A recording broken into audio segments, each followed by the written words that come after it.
اب پوچھ لیں کسی امیر آدمی سے، کہے گا چکی کے نیچے ہاتھ ہے میرا، میرے سے زیادہ تو پریشان بندہ ہی کوئی نہیں۔ کیا بتاؤں آپ کو، اتنا ٹیکس ہے، اتنا جرمانہ ہے، فلانی شے، بڑا کچھ گنواتے ہیں لوگ۔ اس نے کہا میں نے تو سنا تو پہلے کوڑا تھا۔ اس نے کہا جا دوڑ جا، میں تو رئیس اعظم ہوں، دادا بھی پردادا بھی اور ساری نسل ہی۔ اس نے کہا اچھا جیسے تو تھا ویسے ہی ہو جائے۔ پھر وہ گیا اندھے کے پاس اور جا کے کہا اللہ کے نام پہ کچھ دے۔ تو وہ کہنے لگا رب کے نام پہ؟ یہ کھڑے ہیں اونٹ جتنے تیرے دل کرے لے دا۔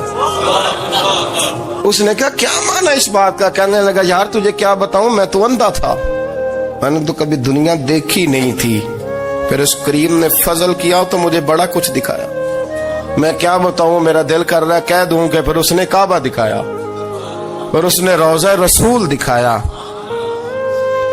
پھر اس نے ریاض الجنہ کے سجدے دکھائے، پھر اس نے اپنے محبوب کے دروازے کی رونقیں دکھائیں۔ اس نے بڑا کچھ دیا، اس نے بڑا نوازا۔ میرے پاس تو شاید میں بدکار پرانا خادم، کسے در ملی نہ ٹوئی، ایت واصف یار نے نظر جو کی تھی، پھر واصف ہی ہوئی۔ یہ تو اس کا کرم ہوا۔ تو یہ وہ کہنے لگا تو اللہ کے نام پہ جان مانگ، میں وہ بھی دینے کو تیار۔ میرے پاس تو شے کوئی نہیں تھی، مجھے تو اپنا پتہ ہے، میں تو کوئی شے نہیں تھا، کچھ نہیں تھا میرے پاس۔ یہ تو ان کا کرم ہے کہ رخ ان کا ادھر ہے، اور مختصر سی میری کہانی ہے، یہ جو بھی ہے ان کی مہربانی ہے۔ تو وہ کہنے لگا میں بھی کچھ لینے نہیں آیا تھا، تیری آزمائش ہی کرنے آیا تھا، تیری عزتیں بھی سلامت رہیں گی، تیرا مال بھی سلامت رہے گا، تیری شفا بھی۔